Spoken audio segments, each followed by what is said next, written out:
Bienvenidas, bienvenidos. En este capítulo vamos a abordar el simbolismo en el sueño. Es una de las temáticas quizás más atractivas, según Freud, de la teoría de los sueños. Freud empieza a trabajarlo ya en la interpretación de los sueños de 1900. Me voy a basar en esta exposición en la conferencia que realizó en 1916 y que podréis encontrar en las lecciones introductorias al psicoanálisis. En esta conferencia vamos a encontrar un despliegue de los elementos que aparecen en los sueños susceptibles de ser considerados símbolos. El símbolo. El símbolo viene a ser, en base a la definición de la Real Academia de la Lengua Española, un elemento que por convención social o asociación se considera representativo de alguna idea, entidad, etc. Muy en relación está esa acepción que lo contempla desde el ámbito literario, artístico, como figura retórica o forma expresiva que va a introducir figuraciones para representar valores y conceptos. Para el trabajo que aquí nos incumbe, en este curso de introducción al psicoanálisis, Freud plantea la clave del simbolismo en los sueños como ayuda para la interpretación analítica. Cuando se da la posible relación simbólica de un elemento del sueño que viene a ser considerado un símbolo porque está asociado a una idea inconsciente. La esencia del simbolismo la va a encontrar en una comparación, pero no en una comparación cualquiera. Digamos que es aquella que podemos entender como una sustitución, incluso a veces como una alusión, y se puede definir como una forma especial de desplazamiento, que en algunos casos resulta evidente y en otros no tanto. Al fin y al cabo, sabemos que el sueño es un fenómeno muy elaborado. Si se establece como símbolo, es porque en un principio muestra una constancia significante en los diferentes sujetos, vamos a decir que aparece de una manera generalizada. Así que, si los sueños se constituyeran a partir de estos, Freud, según cómo, tendría que renunciar al método psicoanalítico de interpretación onírica. Sabéis, está basado principalmente en la asociación libre de los elementos y las partes del sueño y plantea que a cada soñante le toca implicarse sin juicios respecto a las ocurrencias que le van surgiendo y que mediante la escucha analista la interpretación se pueda dar. Pero Freud no lo hace, no se retracta, es decir, lo va a contemplar como algo que entra en juego, como ese desplazamiento, como ese mecanismo de deformación que también a veces podemos ver en los sueños. Vamos a por un fragmento de Freud, a la lectura. Por medio de estos símbolos se nos hace posibles, en determinadas circunstancias, interpretar un sueño sin interrogar al sujeto, el cual, además, no sabría decirnos nada sobre ellos. Cuando llegamos a conocer los más usuales símbolos oníricos y, además, en cada caso, la personalidad del sujeto, las circunstancias en las que vive y las impresiones tras de las cuales ha aparecido su sueño, nos hallamos con frecuencia en situación de interpretar dicho sueño sin ninguna dificultad. De alguna manera nos está señalando que es importante también conocer la historia del sujeto. Esto es, de traducirlo, por decirlo así, a libro abierto. Un semejante virtuosismo es muy apropiado para halagar al intérprete e impresionar al sujeto y constituye un descanso bienhechor de los penosos interrogatorios necesarios en otros sueños. Mas no, no. Eso es demasiado fácil. Nuestra misión no consiste en ejecutar brillantes habilidades. La interpretación basada en el conocimiento de los símbolos no constituye una técnica que pueda reemplazar aquella que se funda en la asociación, ni siquiera compararse a ella, y no es sino un complemento de la misma a la que proporciona rico acervo de datos. Muy interesante, por cierto. Pues bien, vamos a ir a una serie de cuestiones curiosas antes de introducirnos en las categorías de los símbolos y sus significados. Freud nos va a decir que no todo es susceptible de constituirse como símbolo en lo que aparece en el sueño, es decir, en todos los que aparecen, los objetos, los elementos que aparecen en el sueño, no parecen quedar sujetos a la simbolización. Solo determinados elementos se constituyen así en relación a esas ideas latentes en conexión con lo que es lo inconsciente. Por otra parte, nos dice, hay una cuestión sorprendente. Estos elementos que llamamos símbolos, con un significado compartido, no son traducidos al instante por el soñante. Curioso, porque su sueño se sirve de estos. Más aún, Freud añade, es muy extraño que una vez comunicado ese sentido no se reconozca. Bueno, ha llegado el momento, vamos a ver cuáles entran en juego. Así que vamos a por algunos de esos objetos no tan numerosos, dice Freud, que aparecen con una relación simbólica en los sueños. Estos son el cuerpo humano en su totalidad, los padres, los hijos, los hermanos, hermanas, el nacimiento, la muerte, la desnudez y algunas cosas más. Atención, porque después habrá algún sueño. Vamos a la lectura. La casa es lo que constituye la única representación típica, esto es, regular, de la totalidad de la persona humana.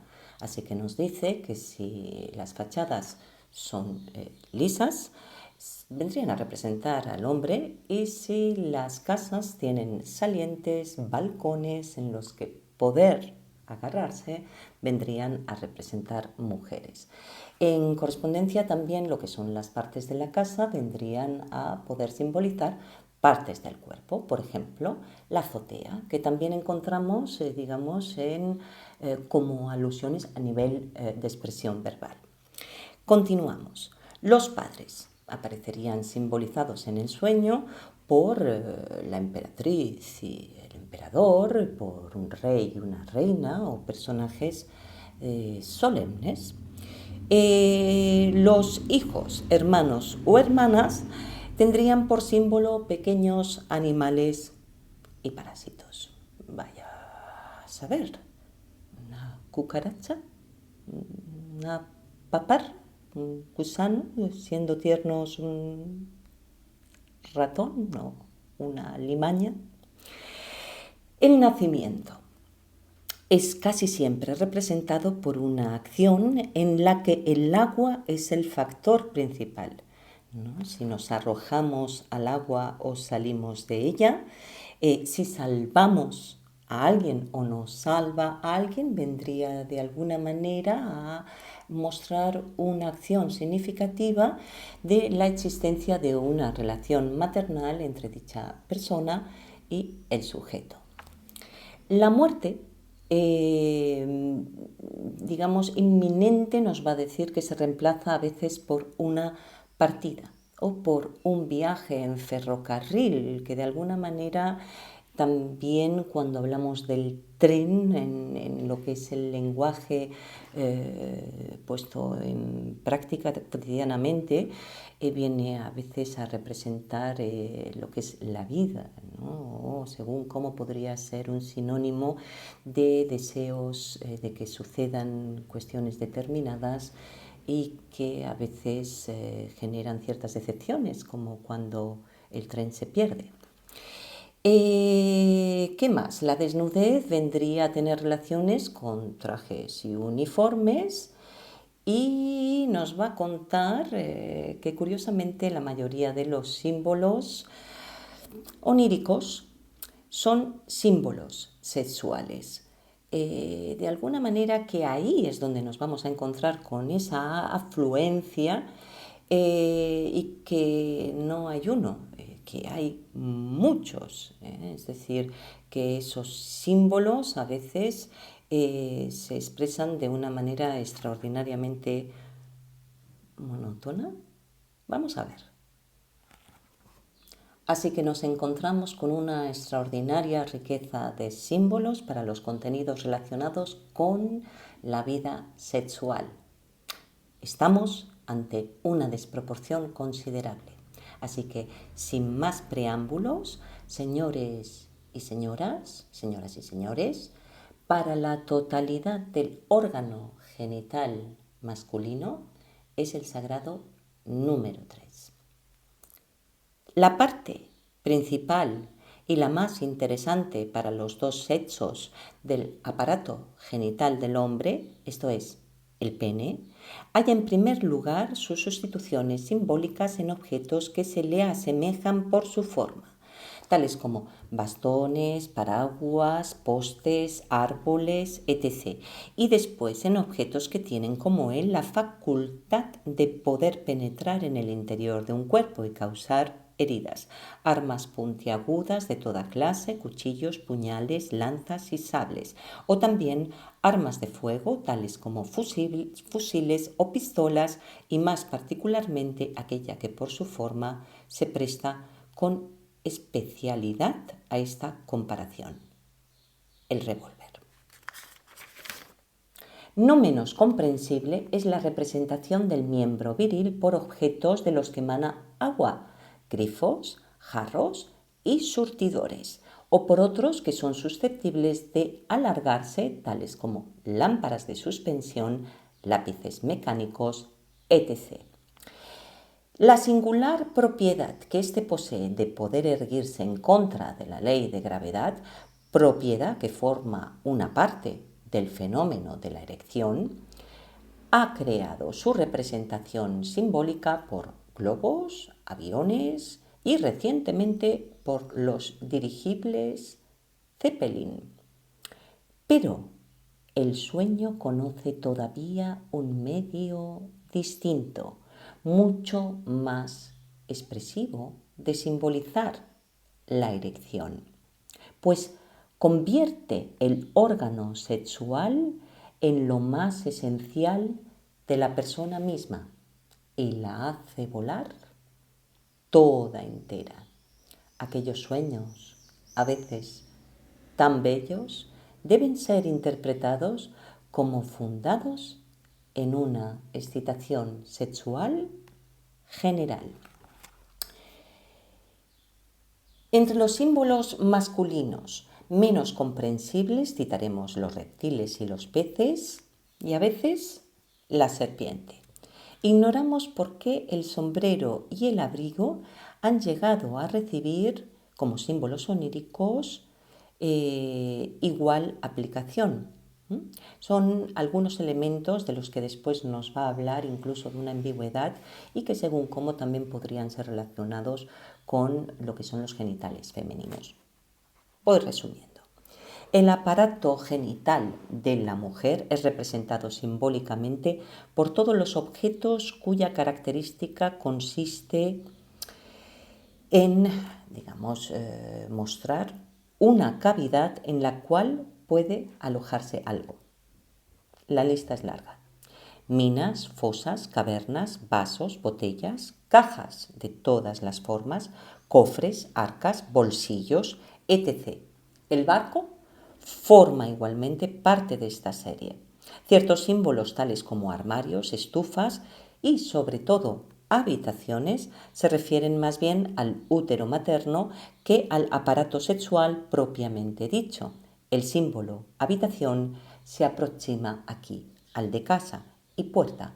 Portal se convierten en símbolos que designan el acceso del orificio sexual.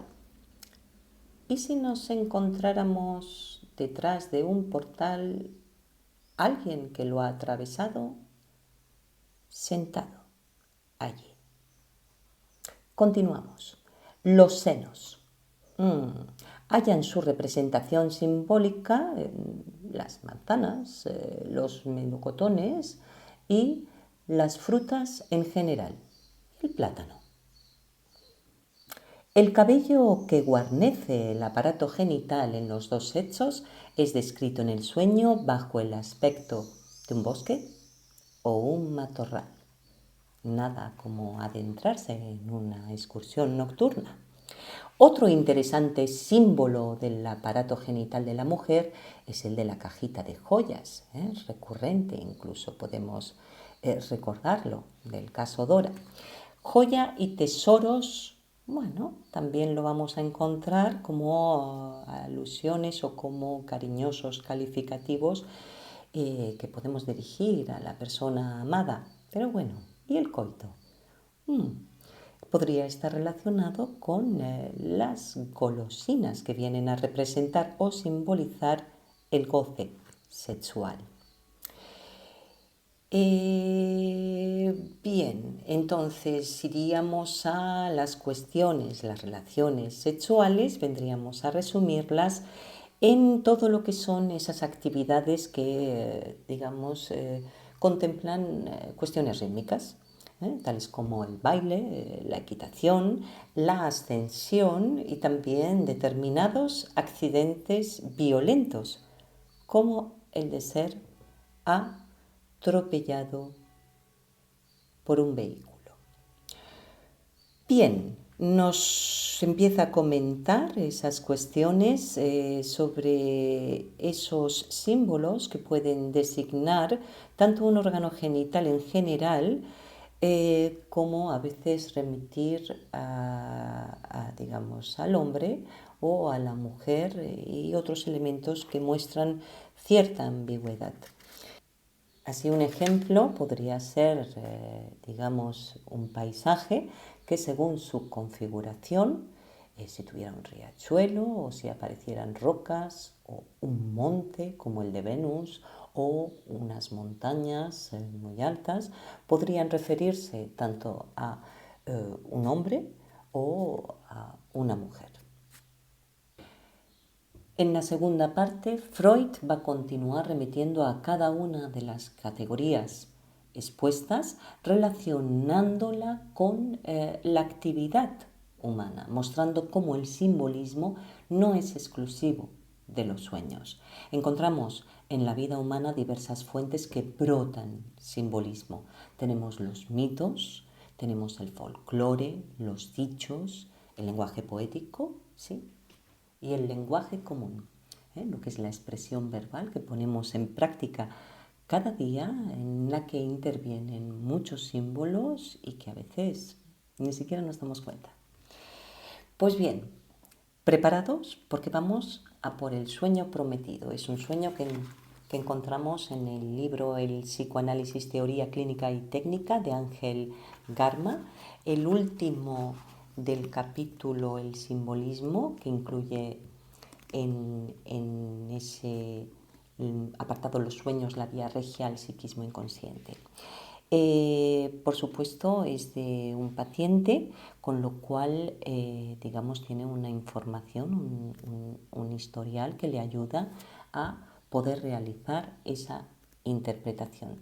Aparecen símbolos en juego. En un barco veía al profesor D y a un compañero, vestidos como marineros con un jersey a rayas. Teníamos que dar un salto para salir al muelle. Iba con alguien para enseñarle algo que estaba enterrado. Pues bien, nos va a decir que saltar del barco al muelle es un simbolismo conocido de parto. Hemos visto cómo el barco aludía al útero de la mujer. Nos comenta que el sujeto desearía ser muy masculino. Y cito: para ello tenía que liberarse de su dependencia infantil de la madre, lo que expresa oníricamente mediante la imagen del parto, o sea, de algo que es abandonar la madre. Dar un salto era el esfuerzo que le significaba alcanzar su independencia y al mismo tiempo era renacer. Además aparece que ese jersey a rayas había añadido que eran rojas, lo cual se podía relacionar con lo que son esas membranas fetales sanguinolientas, ¿no? Cuando, el sujeto nace, el bebé en este caso nace. La segunda parte del sueño, se puede apreciar lo que es una referencia a lo que es el mismo tratamiento psicoanalítico. De alguna manera es aquel que le iba a mostrar eso que estaba enterrado. En este caso se trataba de su dependencia infantil de la madre, descrita en la parte anterior del sueño, y que el sujeto, por su transferencia afectiva, sentía también ante su psicoanalista. Pues bien, como hemos hablado de esas producciones simbólicas más allá de los sueños, voy a acabar con un poema incluido también en el libro. Es un antiguo romance español, El enamorado y la muerte. Un sueño soñaba anoche, soñito del alma mía. Soñaba con mis amores, que en mis brazos los tenía. Vi entrar, señora tan blanca, muy más que la nieve fría. ¿Por dónde has entrado, amor? ¿Cómo has entrado, mi vida? Las puertas están cerradas, ventanas y celosías. No soy el amor, amante, soy la muerte. Dios me envía. Pues bien, espero que le hayáis sacado provecho. Nos vemos en el siguiente capítulo, que por cierto trata de un sueño del pequeño Freud, los picos de pájaro. Hasta la próxima.